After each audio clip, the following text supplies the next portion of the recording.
ओम नमो भगवते वासुदेवाय। श्री राधा कृष्णाभ्याम नमः। श्री गणेशाय नमः। श्रीमद्भागवत महापुराण प्रथम स्कंद 9वां अध्याय। युधिष्ठिरादि का भीष्म जी के पास जाना और भगवान श्री कृष्ण की स्तुति करते हुए भीष्म जी का प्राण त्याग करना। आज हम लोग इस टॉपिक को सुनेंगे। चलिए स्टार्ट करते हैं, शुरुआत करते हैं। सूत जी कहते हैं, इस प्रकार राजा युधिष्ठिर प्रजाद्रोह से भयभीत हो गए। फिर सब धर्मों का ज्ञान प्राप्त करने की इच्छा से उन्होंने कुरुक्षेत्र की यात्रा की, जहाँ भीष्म पितामह सरसैया पर पड़े हुए थे। सौनकादि ऋषियों उस समय उन सब भाइयों ने स्वर्ण जटिल रथों पर, जिनमें अच्छे अच्छे घोड़े जुड़े हुए थे, सवार होकर अपने भाई युधिष्ठिर का अनुगमन किया। उनके साथ व्यास, धौम्य आदि ब्राह्मण भी थे। सौनक जी अर्जुन के साथ भगवान श्री कृष्ण भी रथ पर चढ़कर चले। उन सब भाइयों के साथ महाराज युधिष्ठिर की ऐसी शोभा हुई मानो यक्षों से घिरे हुए स्वयं कुबेर जी जा रहे हों। अपने अनुचरों और भगवान श्री कृष्ण के साथ वहां जाकर पांडवों ने देखा कि भीष्म पितामह स्वर्ग से गिरे हुए देवताओं के समान पृथ्वी पर पड़े हुए हैं। उन लोगों ने उन्हें प्रणाम किया।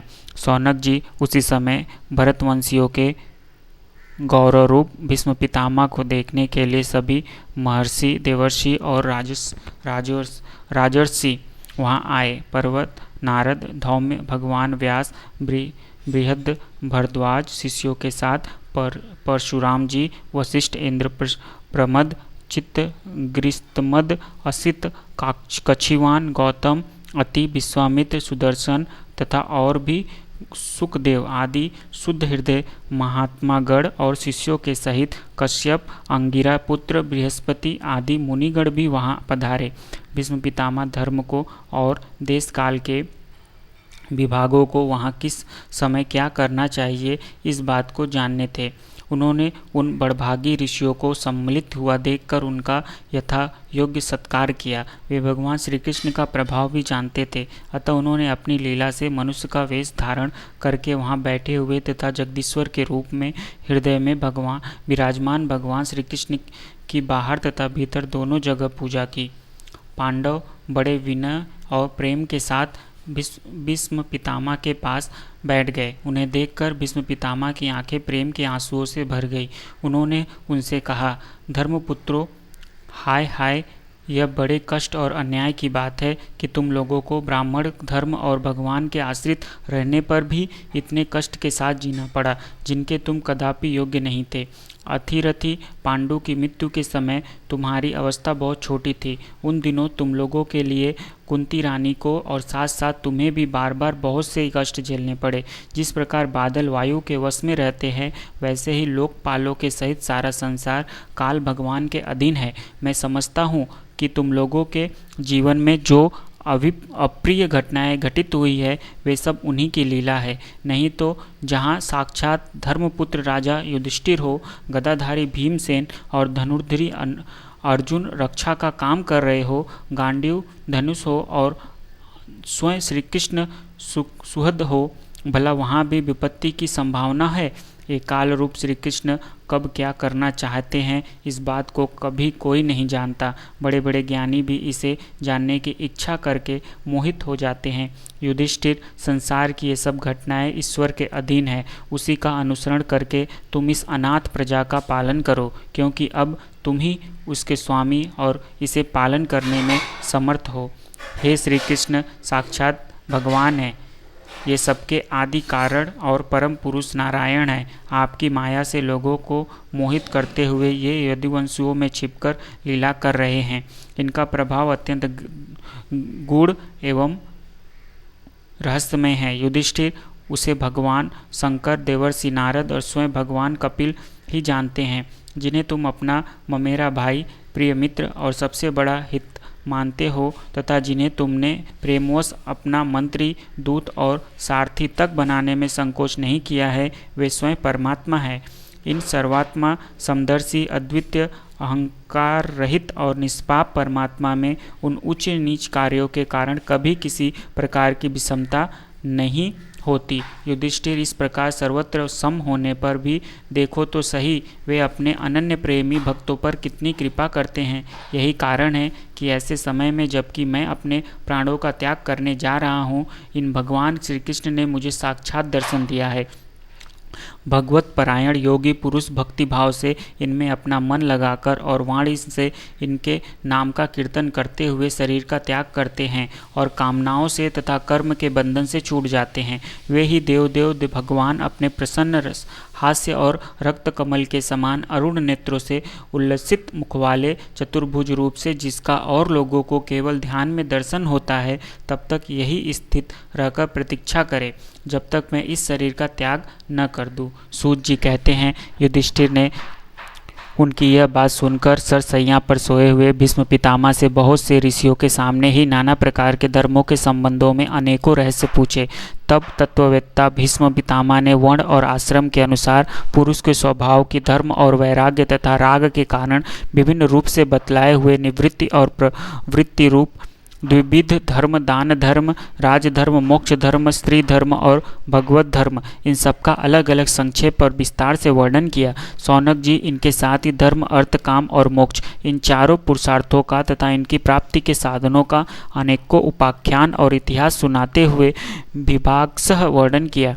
भीष्म पितामह इस प्रकार धर्म का प्रवचन कर ही रहे थे कि वह उत्तरायण का समय आ पहुंचा, जिसे मृत्यु को अपने अधीन रखने वाले भगवत परायण योगी लोग चाहा करते हैं। उस समय हजारों रथियों के नेता भीष्म पितामह ने वाणी का संयम करके मन को सब ओर से हटाकर अपने सामने स्थित आदि पुरुष भगवान श्री कृष्ण में लगा दिया। भगवान श्री कृष्ण के सुंदर चतुर्भुज विग्रह पर उस समय पीताम्बर फहरा रहा था। भीष्म जी की आंखें उसी पर एकटक लग गई। उनको शस्त्रों की चोट से जो पीड़ा हो रही थी, अब तो भगवान के दर्शन मात्र से ही तुरंत दूर हो गई तथा भगवान की विशुद्ध धारणा से उनके जो कुछ अशुभ शेष थे वे सब नष्ट हो गए। अब शरीर छोड़ने के समय उन्होंने अपनी समस्त इंद्रियों के वृत्ति विलास को रोक दिया और बड़े प्रेम से भगवान की स्तुति की। भीष्म जी ने कहा, अब मृत्यु के समय मैं अपनी यह बुद्धि जो अनेक प्रकार के साधनों का अनुष्ठान करने से अत्यंत शुद्ध एवं कामना रहित हो गई है, यदि वंश शिरोमणि अनंत भगवान श्री कृष्ण के चरणों में समर्पित करता हूँ, जो सदा सर्वदा अपने आनंद में स्वरूप में स्थित रहते हुए ही कभी विहार करने की, लीला करने की इच्छा से प्रकृति को स्वीकार कर लेते हैं, जिनसे यह सृष्टि परंपरा चलती है, जिनका शरीर त्रिभुवन सुंदर एवं श्याम तमाल के समान सांवला है, जिस पर सूर्य रश्मियों के समान श्रेष्ठ पीताम्बर लहराता रहता है और कमल सदृश मुख पर धुंधलारी अलके लटकती रहती है, उन अर्जुन सखा श्री कृष्ण में मेरी निष्कपट प्रीति हो। मुझे युद्ध के समय की उनकी वह विलक्षण छवि याद आती है। उनके मुख पर लहराते हुए घुंघराले बाल घोड़ों की टाप की धूल से मटमैले हो गए थे और पसीने की छोटी छोटी बूंदें शोभायमान हो रही थी। मैं अपने तीखे वाड़ों से उनकी त्वचा को बींग रहा था। उन सुंदर कवच मटित भगवान श्री कृष्ण के प्रति मेरा शरीर, अंतःकरण और आत्मा समर्पित हो जाए। अपने मित्र अर्जुन की बात सुनकर जो तुरंत ही पांडव सेना और कौरव सेना के बीच में अपना रथ ले आए और वहां स्थित होकर जिन्होंने अपनी दृष्टि से ही शत्रु पक्ष के सैनिकों की आयु छीन ली, उन पार्थ सका भगवान श्री कृष्ण में मेरी परम प्रीति हो। अर्जुन ने सब दूर से कौरवों की सेना के मुखिया हम लोगों को देखा, तब पाप समझकर वह अपने स्वजनों के वध से विमुख हो गया। उस समय जिन्होंने गीता के रूप में आत्मविद्या का उपदेश करके उनके सामयिक अज्ञान का नाश कर दिया, उन परम पुरुष भगवान श्री कृष्ण के चरणों में मेरी प्रीति बनी रहे। मैंने प्रतिज्ञा कर ली थी कि मैं श्री कृष्ण को शास्त्र ग्रहण कराकर छोड़ूंगा। उसे सत्य एवं ऊंची करने के लिए उन्होंने अपनी शस्त्र धारण न करने की प्रतिज्ञा तोड़ दी। उस समय वे रथ से नीचे कूद पड़े और सिंह जैसे हाथी को मारने के लिए उस पर टूट पड़ता है, वैसे ही रथ का पहिया लेकर मुझ पर झपट पड़े। उस समय वे इतने वेग से दौड़े कि उनके कंधे का दुपट्टा गिर गया और पृथ्वी कांपने लगी। मुझ आताताई ने तीखे बाण मार मार कर उनके शरीर का कवच तोड़ डाला था, जिससे सारा शरीर लहूलुहान हो रहा था। अर्जुन के रोकने पर भी वे बलपूर्वक मुझे मारने के लिए मेरी ओर दौड़ आ रहे थे।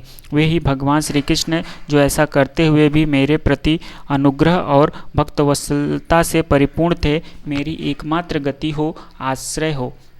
अर्जुन के रथ की रक्षा में सावधान जिन श्री कृष्ण के बाएं हाथ में घोड़ों की रास थी और दाहिने हाथ में चामुक, इन दोनों की शोभा से उस समय जिनकी अपूर्ण छवि बन गई थी, तथा महाभारत युद्ध में मरने वाले वीर जिनकी इस छवि का दर्शन करते रहने के कारण सारूप्य मोक्ष को प्राप्त हो गए, उन्हीं पार्थ सारथी भगवान श्री कृष्ण में मुझ मरणासन की परम प्रीति हो, जिनकी लटकी की सुंदर चाल, हाव भावुक चेष्टाएं, मधुर मुस्कान और प्रेम भरी चितवन से अत्यंत सम्मानित गोपियां रास लीला में उनके अंतर्धान हो जाने पर